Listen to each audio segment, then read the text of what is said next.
Hello everyone. In today's session, we will discuss about knee joint, biomechanics of knee joint and anatomy of knee joint. Knee joint किस किस structure से मिलके बनता है, क्या क्या पिक्युलैरिटीज हैं उन स्ट्रक्चर्स की, वो डिस्कस करेंगे. किस टाइप का जॉइंट है, कितना डिग्री ऑफ फ्रीडम यहाँ पे अवेलेबल है और इसको स्टडी करना क्यों इम्पोर्टेंट है, क्या इसका सिग्निफिकेंस है.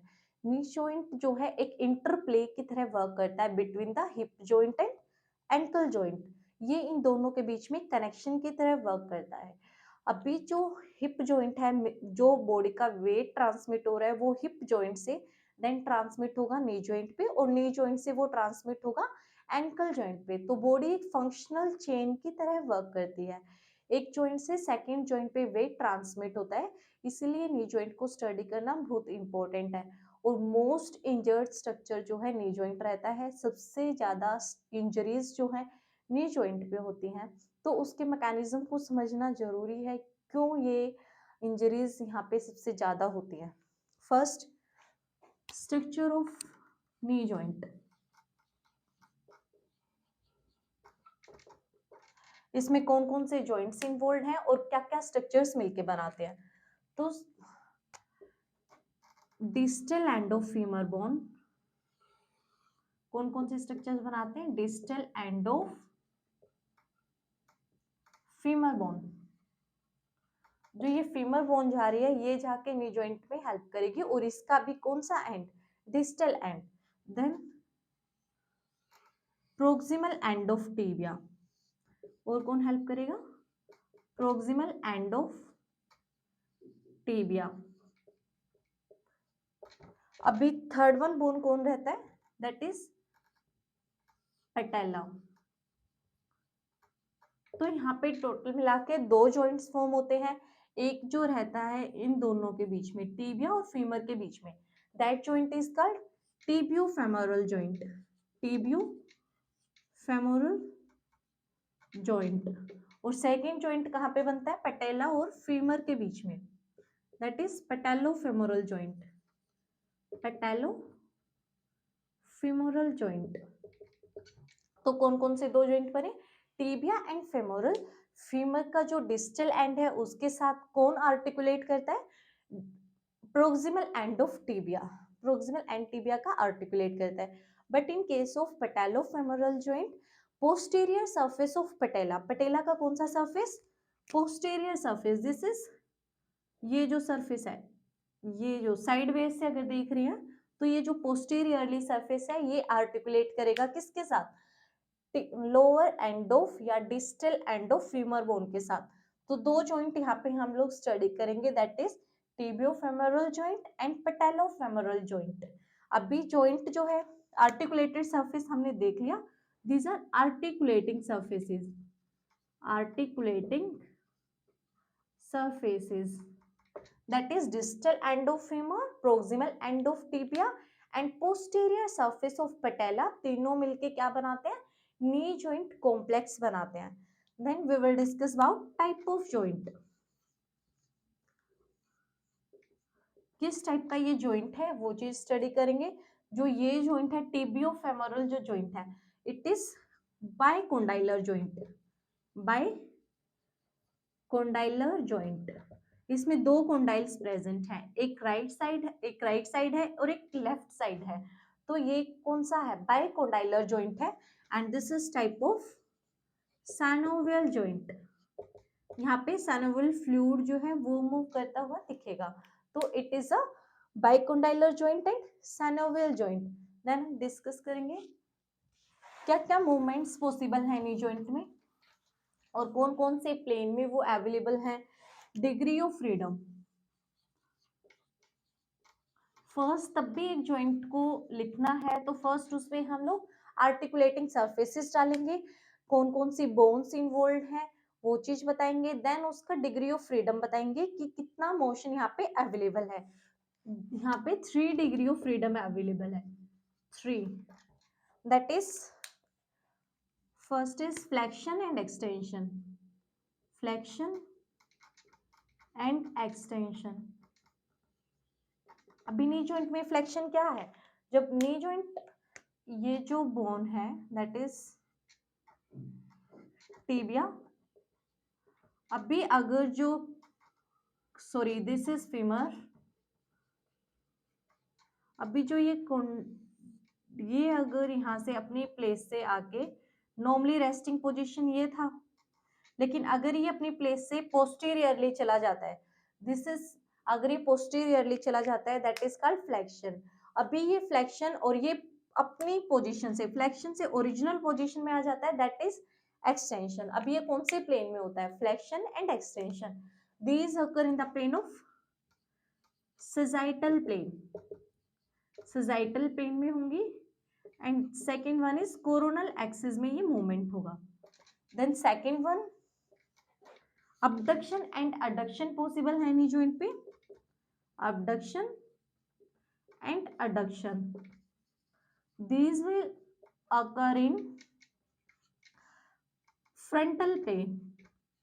frontal plane में होंगी abduction adduction मूवमेंट एंड कौन सी एक्सिस यहाँ पे रहेगी? Anterior posterior axis. Anterior posterior axis available रहेगी इन abduction and adduction। Third one is lateral rotation and medial rotation. It will occur in transverse plane।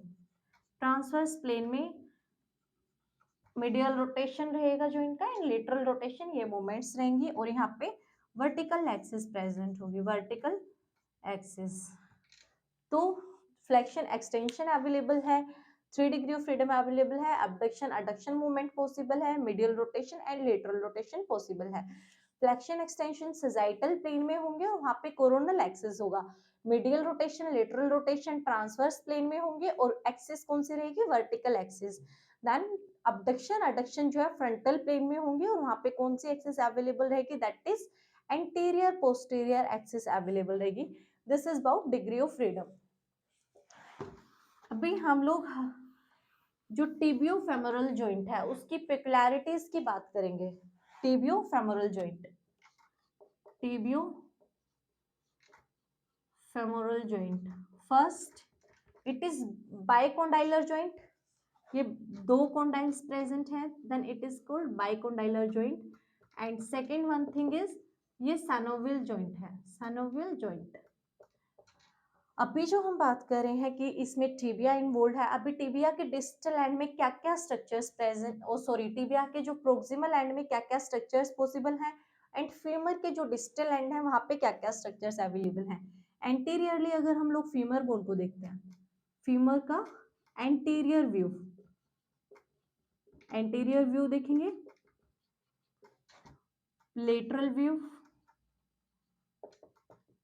And posterior view देखेंगे। Posterior view कि जो distal end है femur का वो कैसा दिखाई देता है, कैसी उसकी अपीयरेंस रहती है। अगर एंटीरियरली उसको देखते हैं लाइक दैट, ऐसे 2 कॉन्डाइलर स्ट्रक्चर जो है दिखाई देंगे। लेटरल व्यू में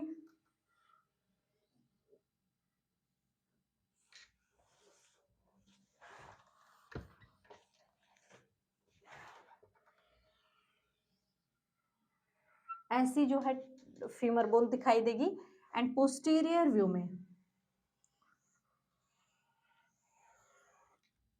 लाइक दैट ऐसी ये दिखाई देगी। ये हम लोग किसकी बात कर रहे हैं? Distal end of femur. Distal end of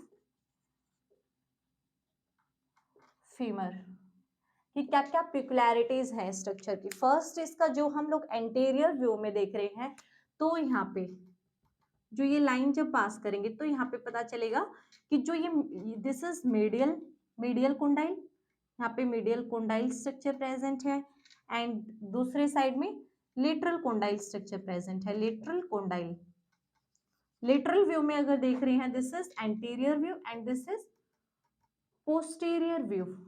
अगर इधर देख रहे हैं this is medial condyle and this is lateral condyle.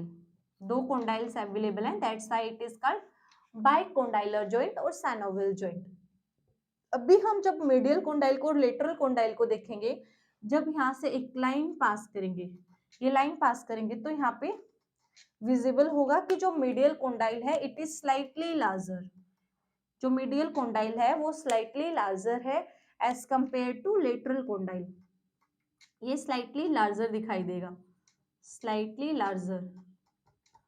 और जो ये दो कोंडाइल्स हैं एक दूसरे से कनेक्टेड रहते हैं इस सरफेस पे, यहाँ पे ये एक दूसरे से कनेक्टेड रहते हैं, that is patellar groove, that is patellar groove या इंटरकोंडाइलर सल्कस बोल सकते हैं इसको, इंटरकोंडाइलर सल्कस, इंटरकोंडाइलर सल्कस। यहाँ पे कौन रेस्ट करता है, यहाँ पे पटेला बोन आके रेस्ट करती है, जो कि टीबिया के साथ जॉइंट फॉर्म करेगी, दैट इज सॉरी फीमर के साथ जॉइंट फॉर्म करेगी पैटेलोफेमोरल जॉइंट। तो टिबिया का जो डिस्टल एंड है यहाँ पे दो कोंडाइल्स प्रेजेंट है, medial condyle and lateral condyle, और यहाँ पे एक पर्टिकुलर ग्रुप प्रेजेंट है दोनों कोंडाइल्स के बीच में, एक सल्कस प्रेजेंट है जहाँ पे पटेला सिट करती है या रेस्ट करती है। अभी जब हम लोग दोनों कोंडाइल्स को देख रहे हैं एंटीरियर व्यू में, तो जो मीडियल कोंडाइल है वो स्लाइटली लार्जर है as compare to lateral condyle. This is the peculiarity कि जो मीडियल कोंडाइल है वो स्लाइटली लार्जर है as compare to lateral condyle.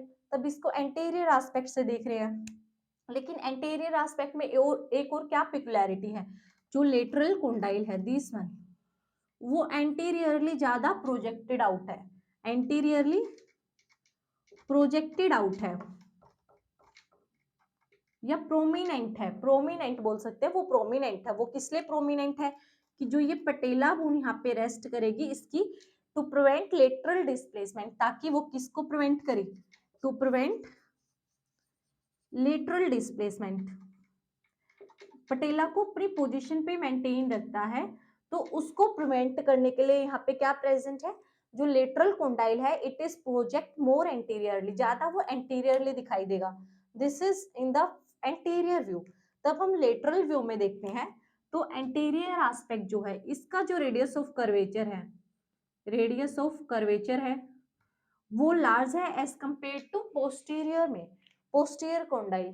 अगर हम लोग टिबिया को एंटीरियरली देख रहे हैं तो वहां पे कोंडाइल ज्यादा बाइकन्वेक्स है, बाइकन्वेक्स है एज कंपेयर टू पोस्टीरियरली जो कॉन्वेक्स रहता है, कॉन्वेक्सिटी प्रेजेंट है कोंडाइल में, और एंटीरियरली वो ज्यादा कॉन्वेक्स है as compare to posteriorly.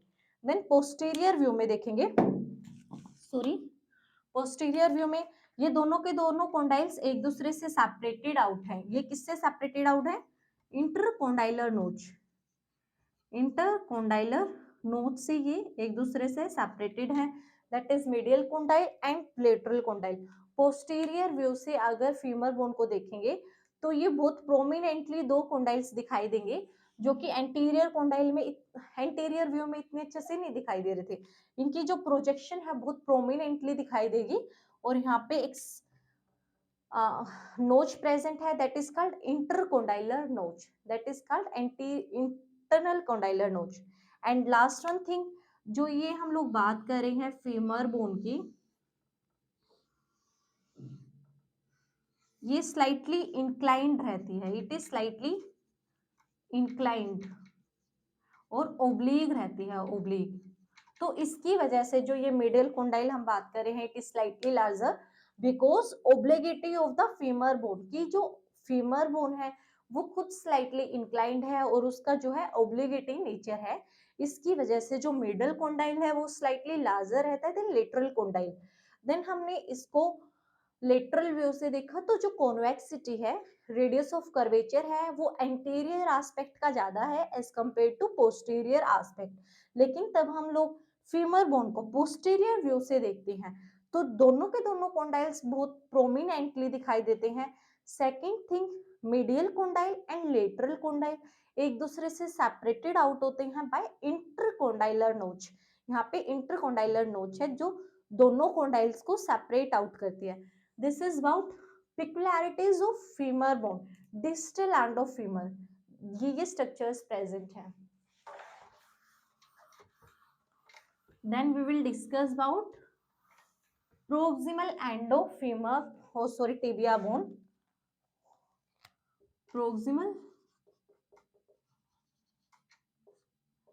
And of femur, नहीं sorry tibia, tibia femur bone. अब टिबिया के अंदर कैसे रेस्ट करेगी वो चीज देखेंगे। अभी जो फीमर हमने पढ़ा, इट इज लाइक दैट, ऐसा एक स्ट्रक्चर प्रेजेंट था जो कि कॉन्वेक्स स्ट्रक्चर है, that is convex structure, it is tibial bone, sorry femur bone, distal end of femur. अब इसके साथ जो फीमर है वो कैसे अकोमोडेट, टिबिया है कैसे अकोमोडेट करेगी वो चीज देखेंगे। Tibia is like that, tibia के अंदर क्या प्रेजेंट है,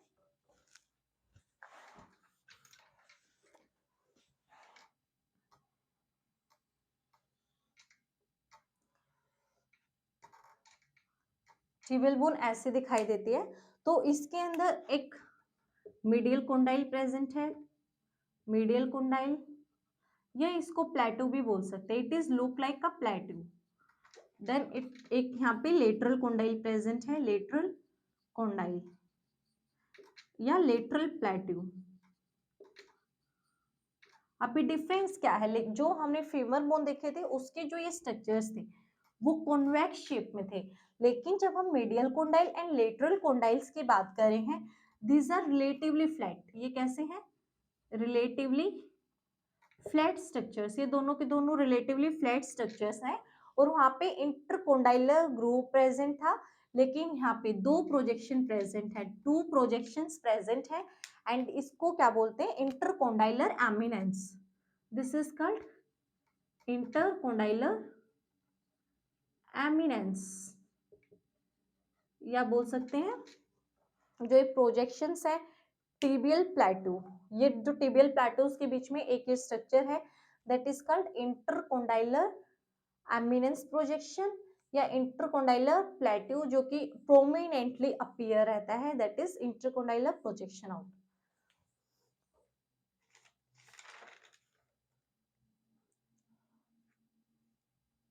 अभी हम लोग देखेंगे कि जो ये चीज है ये प्रोजेक्टेड है। अभी जो ये मीडियल कोंडाइल है ये स्लाइटली लार्जर रहता है, middle condyle is slightly larger than lateral condyle, because हमने वहां पे देखा था टिबिया में, सॉरी फीमर बोन में जो मीडियल कोंडाइल था वो स्लाइटली कैसे था, स्लाइटली एक लाइन तक पास करते हैं तो स्लाइटली लार्जर था as compare to lateral condyle. तो उसी की अकोमोडेशन में जो टिबियल बोन है उसका प्रोक्सिमल एंड में मीडियल कोंडाइल स्लाइटली लार्ज है, this one is slightly large, medial condyle is slightly large, किस लिए लार्ज है, टू अकोमोडेट, ताकि वो किसको अकोमोडेट कर सके, medial condyle, medial condyle of tibial femur bone, उसको अकोमोडेट करने के लिए मीडियल एंड मीडियल जो कोंडाइल है, मीडियल प्लेट्यू प्रेजेंट है वो क्या है, वो लार्ज है। और यहाँ पे दो प्रोजेक्शन प्रोमिनेंटली दिखाई देते हैं, दैट इज इंटरकोंडाइलर एमिनेंस। अभी जो ये प्रोजेक्शन प्रोजेक्टेड आउट है ये कहाँ पे फिट करेगी, दैट इज जो इंटरकोंडाइलर सल्कस प्रेजेंट है, intercondylar, sorry not sulcus, sulcus के ऊपर तो पटेला सीट करती है, इंटरकोंडाइलर ग्रूव प्रेजेंट है। एंड ये स्लाइटली जब हम लोग इस पॉइंट की बात करते हैं, प्रोक्सिमल एंड की बात करते हैं टिबिया, ये स्लाइटली ओब्लीग रहती है इन ओरिएंटेशन, पोस्टीरियरली ओब्लीग रहेगी, पोस्टीरियरली ओब्लीग रहता है, पोस्टीरियरली ओब्लीग है, तभी ये इंटरकोंडाइलर जो ग्रूव प्रेजेंट है, इंटरकोंडाइलर नोच प्रेजेंट है उसमें ये फिट कर जाती है। अभी जब हम बात कर रहे हैं कि ये थोड़ी फ्लैट स्ट्रक्चर्स हैं, दीज आर फ्लैट स्ट्रक्चर्स, और ये जो जॉइंट है ये बाइकॉन्वेक्स है, लेकिन एंड जो है फीमर बोन के वो कॉन्वेक्स है, लेकिन जो टिबिया है वो फ्लैट है, इसी करके ये हाईली इनकॉन्ग्रुएंट जॉइंट रहता है, इसी करके ये कैसा रहता है, highly incongruent joint, incongruent joint. यही रीजन है, इसके वजह से ही ज्यादा से ज्यादा चांसेस इंजरी के रहते हैं, बिकॉज जो बाइकॉन्वेक्स स्ट्रक्चर है it is not completely fit into the proximal end of tibial bone, क्योंकि उसके स्ट्रक्चर्स फ्लैट हैं, रिलेटिवली फ्लैट रहते हैं। अभी जो लेटरल कोंडाइल है ये स्लाइटली एंटीरियरली प्रोजेक्टेड आउट रहता है, बिकॉज यहाँ पे जो ये लेटरल कोंडाइल था वो स्लाइटली एंटीरियर इंक्लाइन था, और जो टिबियल बोन का, सपोज ये हम लोगों का टिबियल बोन है, इसका प्रोक्सिमल एंड है, देन ये शाफ्ट है टिबियल बोन का। ये जो स्ट्रक्चर है, दिस वन स्ट्रक्चर, ये स्लाइटली ऐसे रहता है, स्लाइटली इंक्लाइंड, और ये बीच में क्या प्रोजेक्शन है, दैट इज इंटरकोंडाइलर एमिनेंस। ये स्लाइटली पोस्टीरियरली रहता है ताकि ये जो डिस्टल एंड फीमर का इसमें अकोमोडेट कर जाए, इसमें ये फिट कर जाए, इंटरकोंडाइलर नोच में जो इंटरकोंडाइलर एमिनेंस है ये आराम से फिट कर जाए। तो ये स्ट्रक्चर्स पॉसिबल हैं, और ये आर्टिकुलेटिंग सर्फेसेस हैं, ये इनकी पिकुलैरिटीज हैं, दिस आर पिकुलैरिटीज। और ये स्लाइटली इंक्लाइंड कितना रहती है, 7 to 10 डिग्री स्लाइटली पोस्टीरियरली ये इंक्लाइंड रहती है। This is about aspect proximal end of tibia and femur. इसको स्टडी करना क्यों इंपॉर्टेंट है, क्योंकि ये हिप जॉइंट और एंकल जॉइंट के बीच में फंक्शनल स्टेबिलिटी प्रोवाइड करके रखती है और वेट ट्रांसमिशन में भी हेल्प करती है। Thank you.